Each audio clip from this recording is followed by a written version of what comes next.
हमारे प्यारे प्रभु यीशु मसीह के नाम में आप सबको जय मसीह की। हमारे चैनल में आप सबका स्वागत है। हमारे इस चैनल को देखने के लिए आप चैनल को सब्सक्राइब करें और बेल आइकन को ज़रूर दबाएं ताकि आपको हमारे आने वाले वीडियो का नोटिफिकेशन मिलता रहे। आज मैं आपके लिए बाइबल के पुस्तक से एस्तेर की कहानी का संक्षिप्त विवरण लेकर आई हूँ। तो चलिए दोस्तों, हम वीडियो को स्टार्ट करते हैं। बाइबल बताती है, शूशन नामक राज्य के संक्षिप्त नाम का एक राजा राज्य करता था।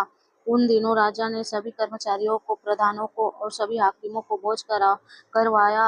उस भोज में उत्तम से उत्तम पदार्थ और दाख मधु भी दिया गया। राजा ने अपने भवन के सब भंडारियों को यह आज्ञा दिया कि जो जैसा चाहे उसको वैसा ही दिया जाए। इसके पश्चात जब राजा दाख मधु पीकर मग्न हो गया, तब उसने अपने सेवकों और सेवा करने वाले सभी हाकिमों को आज्ञा दी कि वह उसके रानी वस्ती को यह आज्ञा दे कि वे राज मुकुट धारण कर अपनी सुंदरता को देश देश के हाकिमों के सामने प्रकट कर। जब हाकिमों ने रानी वस्ती को यह संदेश दिया, तब रानी ने यह आज्ञा मानने से इनकार कर दिया। इस पर राजा बहुत क्रोधित हुआ। तब राजा ने राजभवन के पंडितों से पूछा कि रानी ने यह आज्ञा का पालन नहीं किया है तो उसके साथ क्या करना चाहिए, क्योंकि वे अपनी राजभवन की सभी सभा अपनी पंडितों से लिया करता था।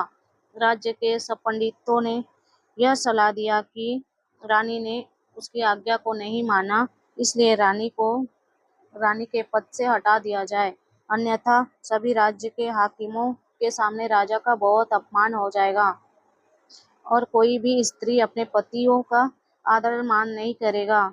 और यह बात राजा को अच्छी लगी तथा रानी वस्ती को पटरानी के पद से हटा दिया गया।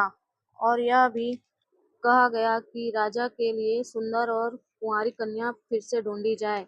यह बात राजा को बहुत पसंद आई तथा ऐसे ही शूशन राज्य में कन्या के खोज के लिए उसके सभी सेवक निकल पड़े।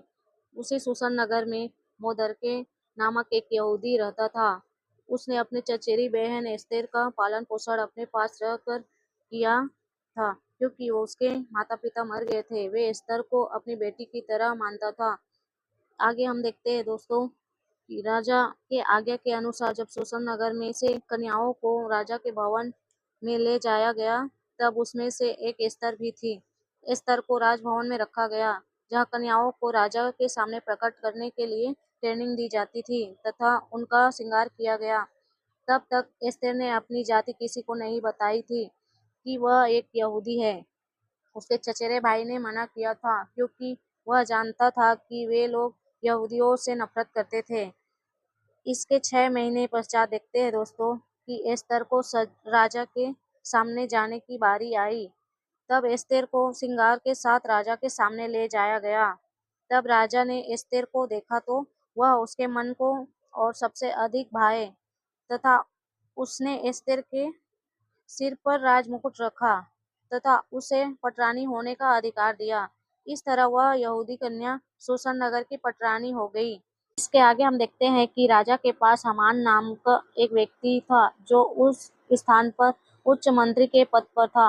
राजा ने सब हाकिमों के ऊपर हामान को ठहराया था तथा वहाँ के सब हाकिम झुककर हामान को दंडवत करता था, परंतु मोर्देकै ने उसे झुककर कभी दंडवत नहीं करता था, क्योंकि वह एक यहूदी व्यक्ति था और यहूदी अपने परमेश्वर को छोड़ और किसी को दंडवत नहीं करते थे। परंतु यह बात हामान को बहुत बुरी लगती थी। वह जान गया था मोर्देकै एक यहूदी है, इसलिए हामान ने उस राज्य में रहने वाले सभी यहूदियों को मरवा डालने की एक युक्ति बनाई। इसके पश्चात हामान राजा के पास गया तथा उसने राजा को कहा, यहाँ एक राज्य में एक जाति रहती है, वह है यहूदी की, जो राजभवन के आपके सारे आज्ञा को नहीं स्वीकार करती तथा उसके नियम सब लोगों से भिन्न होती है। यदि राजा को स्वीकार हो तो उस जाति को नष्ट करवा दिया जाए, क्योंकि हामान यहूदियों से जलन रखने वाला व्यक्ति था। वह घमंडी व्यक्ति था। वह षड्यंत्र रचा, जो कि हामान राजा का उच्च मंत्री था। इसलिए राजा ने हामान के बात को मान लिया तथा अपनी अंगूठी उतारकर हामान को दे दी, जिसका मतलब यह था कि वे ऐसा ही हो। इसके पश्चात हामान ने यह आज्ञा पत्र राजा के द्वारा तैयार किया तथा उस पर राजा की अंगूठी की छाप दी गई कि इस प्रांत के सभी यहूदियों को, चाहे वे बूढ़े हो या जवान हो, चाहे बच्चे हो चाहे स्त्री हो, सभी को मार डाला जाए। उस दिन के लिए सभी तैयार रहे। जब यह बात मोदर्क को पता चली तब उसने अपने कपड़े फाड़ डाले तथा टाट ओढ़कर जोर जोर से चिल्लाने लगे तथा राजभवन के फाटक पर पहुंच गया, परंतु उसे टाट पहनकर राजभवन में जाने की आज्ञा न थी। जब यह बात एस्तेर रानी को उसके सेवकों ने बताई तो वह शोक के मारे घबरा गई, क्योंकि वे भी यहूदी थी तथा मोदर्क उसका चचेरा भाई था। तब रानी एस्तेर ने अपने सेवक को मोदर्के के पास सब हाल जानने को भेजा तथा मोदर्के ने उसके सेवक को सब कुछ बताया कि यहूदियों को मार डालने की आज्ञा राजा के द्वारा दी गई है तथा वह उन सबके ओर से राजा के भवन में जाकर अपने लोगों के लिए विनती करेगा। परंतु उन दिनों कोई भी व्यक्ति या कोई हाकिम या कोई भी स्त्री राजा की आज्ञा के बिना राजा के राजभवन में नहीं जा सकते। केवल वही जिस पर राजा सोने का राजदंड बढ़ाए। जब जब यह बात एस्तेर ने मुदरके को बताई तब मुदरके ने कहा कि तू ही अपनी जाति के सभी लोगों को बचा सकती है, शायद इसी दिन के लिए राजपद मिला हो। तब रानी एस्तेर ने मुदरके के पास यह कहला भेजा कि तू जाकर सूसन नगर के सभी यहूदियों को इकट्ठा कर तथा वह 3 दिन 3 रात नियमित उपवास के साथ प्रार्थना करें। मैं भी अपनी सहेलियों के सहित इस विषय के ऊपर उपवास करूंगी तथा मैं प्रार्थना करूंगी मैं राजा की आज्ञा के विरुद्ध उसकी भवन में जा पाऊं। तब उन्होंने वैसा किया। तीसरे दिन रानी अपने राज्य के वस्त्र पहनकर राजभवन में खड़ी हो गई। जब राजा ने रानी को राजभवन में देखा तो वह प्रसन्न हो गया तथा कहा, बोल रानी, तुझे क्या चाहिए? बोल तो तुझे आधा राज्य दे दिया जाए। परंतु यदि राजा को स्वीकार हो तो अपने मंत्री हामान के साथ भोज में आए तो मैंने उसके लिए तैयार कर रखा है। तब राजा ने एस्तेर का निमंत्रण स्वीकार किया। तब वहां हामान के साथ उस भोज में गया। भोज के समय जब राजा ने दाख मधु पिया, फिर रानी से पूछा कि तेरे क्या इच्छा है? तब भी रानी ने यही कहा, यदि राजा मुझसे प्रसन्न है तो कल उस भोज में आए जो मैंने उनके लिए तैयार किया है, तब मैंने अपनी इच्छा व्यक्त करूंगी।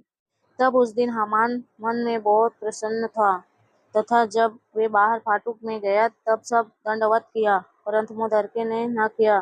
तब हामान बहुत क्रोधित हुआ। तब अपने हाकिमों को बुलवाकर 50 हाथ ऊंचा फांसी का फंदे तैयार करवाया और कहा कि कल राजा को बोलकर मुदरके को उसमें लटकवा दूंगा, क्योंकि हामान बहुत घमंडी मनुष्य था। वह सोचता था कि रानी ने केवल मुझे ही राजा के साथ भोज पर निमंत्रण दिया है और किसी को नहीं, इसलिए सब मुझे ही दंडवत करे। परंतु मुदरके ऐसा नहीं करते थे, तो वह उससे क्रोधित था। इसके पश्चात हम देखते हैं कि जब दूसरे दिन राजा और हामान रानी के भोज में आए तो फिर से राजा ने दाख मधु पिया। तो रानी से कहा कि तेरी क्या इच्छा है, उसे पूरा किया जाए। तब रानी एस्तेर ने राजा से कहा कि अगर आप मुझ पर प्रसन्न हैं तो मुझे और मेरे लोगों को प्राण दान दीजिए। तब राजा ने कहा कि कौन तुम्हें और तुम्हारे लोगों को मारना चाहता है? तब राजा नहीं जानता था कि रानी भी यहूदी है। तब रानी ने हामान की ओर इशारा किया और बताया कि यह दुष्ट हामान मुझे और मेरे लोगों को मारना चाहता है, क्योंकि मैं भी एक यहूदी स्त्री हूँ। तब राजा क्रोधित हुआ और हामान पर भड़का, यह मेरी रानी के साथ ऐसा बर्ताव कैसे कर सकता है? तब वहाँ खड़े और भी हाकिमों ने बताई कि हामान ने अपने पास 50 हाथ फांसी के फंदा भी बनवा रखा है जिस पर यह रानी के चचेरे भाई मोदरके को लटकवाना चाहता है। उन्होंने कहा, वह वही मोदरके है जिसने बहुत समय पहले आपकी हित की बात कही गई थी। क्योंकि दोस्तों, बहुत समय पहले मोदरके ने राजा के विरुद्ध में षड्यंत्र करने वाले 2 लोगों से राजा की जान भी बचाई थी।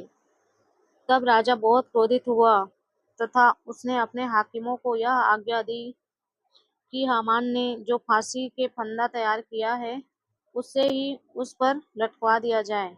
तथा ऐसा ही हुआ। तथा इसके पश्चात राजा ने सभी यहूदियों को छोड़ दिया तथा हामान का घर-बार रानी एस्तेर को सौंप दिया। तब राजा ने मोदरके को बुलवाया कि वह जान चुका था कि वह रानी का चचेरे भाई है, तथा वह मोदरके को वह अंगूठी दी जो हामान को दी थी। तब राजा ने मोदरके को हामान के उच्च उच्च मंत्री वाला पद सौंप दिया। इस तरह हामान का स्थान मोदरके को मिल गया। इसी प्रकार राजा ने वह आज्ञा पत्र वापस ले ली और सभी यहूदियों बचाए गए और उन्होंने आनंद का पर्व मनाया। और इस प्रकार यहूदी साम्राज्य अपने विरोधी पर विजयी हुए। इस तरह हामान के राज्य पर यहूदियों ने युद्ध पर विजय पाई तथा उस प्रांत में आनंद के साथ रहे। इस प्रकार उस पूरे राज्य में एस्तेर रानी और उसके चचेरे भाई मोदरके के द्वारा शांति फैल गई तथा सभी यहूदी बचाए गए।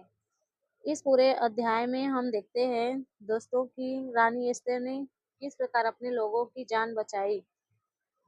उसके राजा के भवन में जाने का निर्णय भी लिया, जबकि वह कोई भी नहीं जा सकता था, क्योंकि उसने अपने सच्चे परमेश्वर से उपवास के साथ प्रार्थना की थी। इसी प्रकार वह युद्ध जीत पाई। उसी प्रकार दोस्तों, हमें भी संकटों में अपने परमेश्वर को पुकारना चाहिए, क्योंकि संकट में छुड़ाने वाला सच्चा परमेश्वर है। वह अपनी प्रजा को कभी अकेले नहीं छोड़ता। आशा करती हूँ कि यह संक्षिप्त विवरण समझ में आया होगा। परमेश्वर आपको अपने पवित्र आत्मा की भरपूरी से सदा भरता रहे। यदि आप चाहते हैं कि दूसरे भी इन्हें सुनकर आशीष पाए, तो दूसरों के साथ भी इसे शेयर कर सकते हो, क्योंकि हमारे प्रभु यीशु मसीह की यही इच्छा है।